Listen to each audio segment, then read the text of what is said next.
What's up, everybody? It's your girl Jen Jen, and it is another beautiful day for some more beautiful advice, just encouragement, and just to live your best life because we're here to live one life and we have to do our best to live it the best way that we can.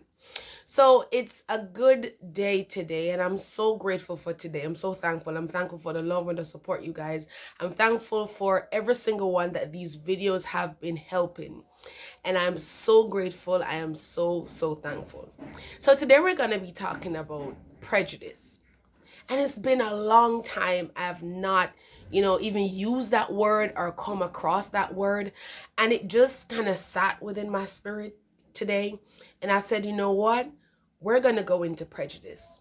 Now, the Oxford Dictionary or the internet describes prejudice as being a preconceived opinion on something that is not based on actual facts or reasons or experience.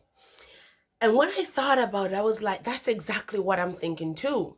Because a lot of times we make conceived notions on persons based on their outward appearance, based on something that we heard, that somebody said, that they said, or even, just by their body language, or maybe they were in a particular situation, maybe they were in a particular mood, and we just immediately grab an opinion of them, and we make an opinion of them, and we are like, okay. And so we are prejudiced towards that person or that thing. And if we be honest with ourselves, we don't like when persons do that to us. But if we can just look and see how effortlessly sometimes we do these same things to other people, we would stop to think and be like, but am I not the same way towards him? Or am I not the same way towards her? Or am I not the same way towards this particular thing? Now, we can have prejudice against a whole range of things. We can have prejudice against a whole range of persons. And one of the things I normally have prejudice against is maybe crazy to some persons, but I normally have prejudice against scary movies. I normally think that once you are a horror movie or you are a scary movie, you're going to make me unable to sleep. I remember as a kid, my cousins would always watch Freddy versus Jason, and I just thought that it was one of the scariest movies ever. No, I don't remember who had the thing that looked like a what you call that thing, like he always walked with this long thing with this sharp point on it. I don't remember if that was Jason or that was Freddy, but whoever it was, it really creeped the bejesus out of me. And then you had the other guy who had the really ugly face, and he just made everything just super creepy. So when I would normally watch those movies, I would have trouble sleeping. I wake up in the night and I don't want my foot to touch the ground because I think that one of them are coming out from under the bed to grab me. Or I would have prejudice against watching snake movies or alligator movies or crocodile movies because I would just think that when I get off the bed, I'll be walking in water and they're coming to bite me and just devour me. So I always had prejudice against things like those. But as it relates to people, there have been times in the past where I have seen persons, or heard them say a particular thing. And this is my experience, honestly. I've seen persons or heard persons say things, and immediately I go like, I'm not going to say anything to her because I don't want her to bite me.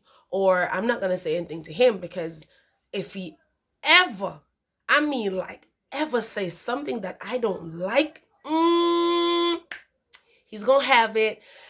And when I look back, I realize that's not nice. That's not nice because what I'm doing, I'm prejudging the person.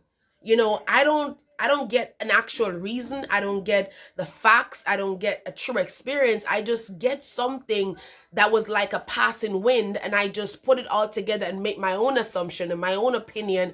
And for years, you wouldn't talk to a particular person or you wouldn't deal with a particular person because of something you think of who you think they are. And I remember growing up as a child, I remember my grandmother had this notion, I don't know where she got it, but she had this notion about this particular woman. And she would always tell us, to not associate ourselves with this particular woman. And I remember years after my grandma passed, and I said to a family member, I said, do you know why grandma would not associate herself with so and so? And when she told me that she didn't associate herself with a person either, and I was like, why? And she said, well, because my sister. And I was like, really?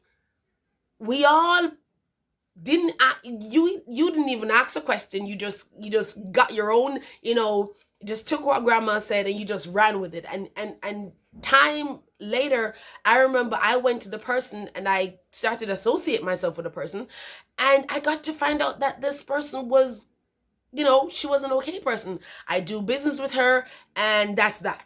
Because it wasn't as if I was seeking friendship or anything like that. I just wanted to do business, and she did a particular business, and I did business, and that's that. And even up to today's date, we still do business. And once we finish doing business, we're good. Thank you very much. Have a good day. And we move on.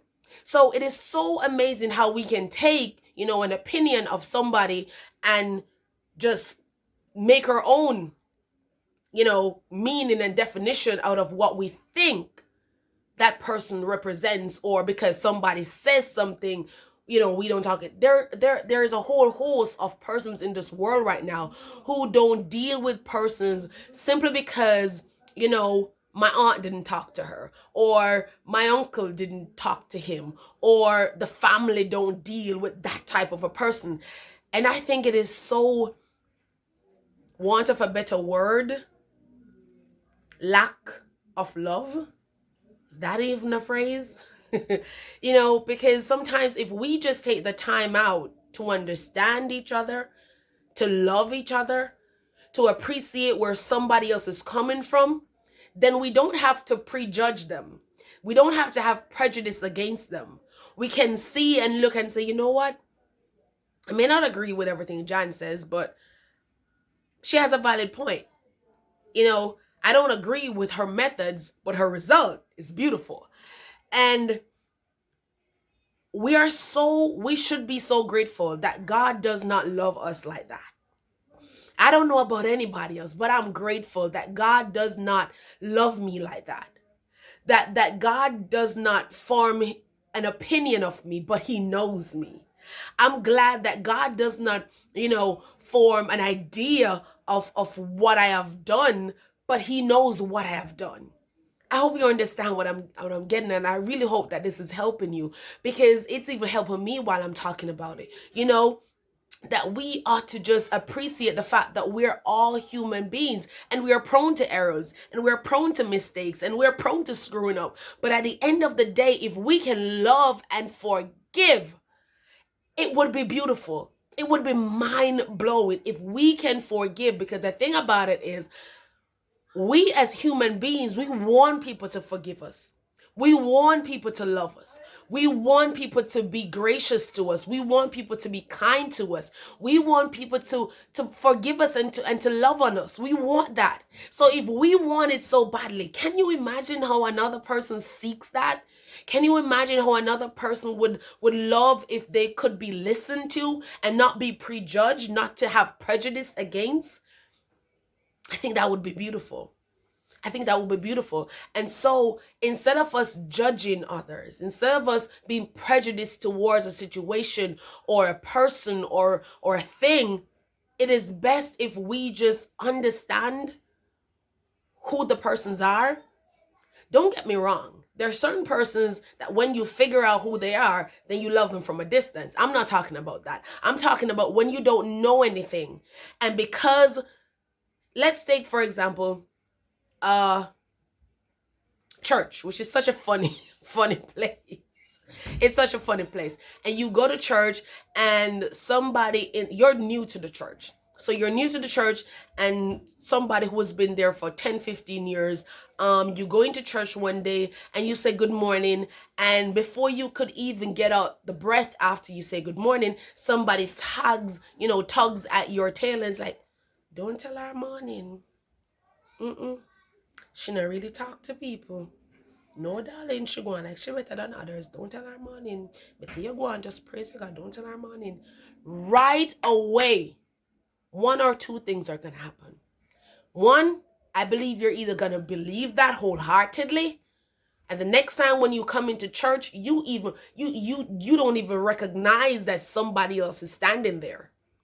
Or two, you could ask, why do you say such about the missionary or the evangelist or the pastor or whoever that person is?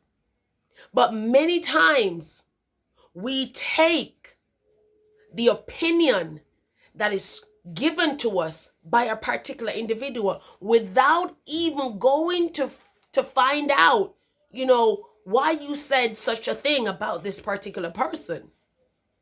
And so we have to be careful how it is that we approach people. How is it that we form opinions of people? Worse, if we do not have facts or experience.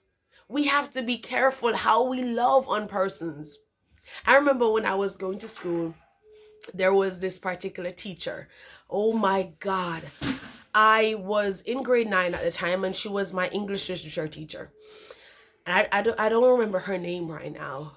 Thank God for this video's sake. But I remember some kids in the upper school, they were talking about her, and they were saying how hard she was as a teacher, and she was really, pushy, and she was mean, and all those things they were saying about the teacher. And I remember being in grade 9, just going into English literature in grade 9. I remember I was doing English literature from grade 7 coming up, but I remember in grade 9, it's like when you start to not really prepare for CXC, and they were telling us all these things and telling us how dreadful the teacher was and how mean she was and all these things. And I remember going into that class with all those opinions in my head. True story. I remember going into that class with all those opinions locked in my head, and I had this standoff about her, and I was like, oh God. And I remember I spent months in that class, just did my work, and as soon as class was over, she asked me the question, Miss, I don't know. Miss, I really don't know, Miss. I don't know.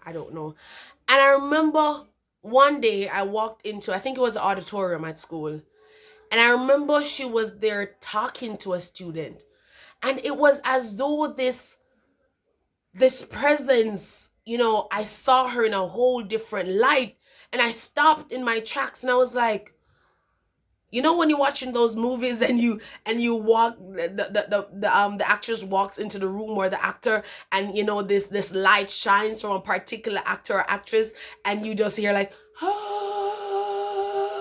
That was what happened to me. Real story in high school. And I remember it was as though I started to, peel back layer by layer everything that they had told me about this teacher. And I remember I started opening up to her and started forming my own opinions and reading her and understanding her. And I got to find out that she was a really great teacher. The only thing is, she doesn't play when it comes on to getting her work done. She doesn't play with you doing your assignments and you asking questions and you want to learn. She doesn't play when it comes on to that. But outside of that, she was a great person. And I remember when I started to talk to her, and I said, Miss, to be honest, I want to tell you something. And she was like, what? I said, Miss, I didn't really like you. And she said, I know. And she said, I said to her, how did you know? She said, because your attitude towards me was just like and I said, Miss, it was because of what I heard from the other students, how you were mean. And she says, I could be that. And I think that was the first time I heard when a person said, if somebody tells you I'm a beast, I'm an angel, believe them both, because depending on who you are, you're going to get whichever personality. And I remember, being in that space and just understanding how savage, how bitter, how disgusting it can be when persons just take opinions and hearsays from other persons and form untrue representations about people, about things. And if we're not careful, we die believing that all these things that we have heard were true. We die not getting to, really see this beautiful person behind their, behind their sternness, or behind their aggression, or behind their, just this do your work kind of a behavior that they put out, but it's for our good. So I wanna just implore us today to not just be prejudges, but to think, to observe, to listen, and to get the facts, and to get the experience, and to see how beautiful it is when we can get the truth of something and not to form biases, because that is not good. So I really hope that this helps you guys today, because it has helped me. I didn't remember that story. Like, I didn't remember it up until I started talking about it a while ago. So we just have to be careful. So if you have had prejudice against somebody or something, for whatever reason, if you can just step back within your mind and just kind of like say, why did I even think that about her? Or why did I not like her? Or why did I not like the thing? Or why do I think that it tastes weird? Not because, sushi is raw fish, I think. I believe it is, that you say, I don't like sushi. If it is that you have not tried it, you can have an opinion to say, I've not tried it before, so I'm not sure what it's going to taste like. Now, that is far different from sushi just tastes bad.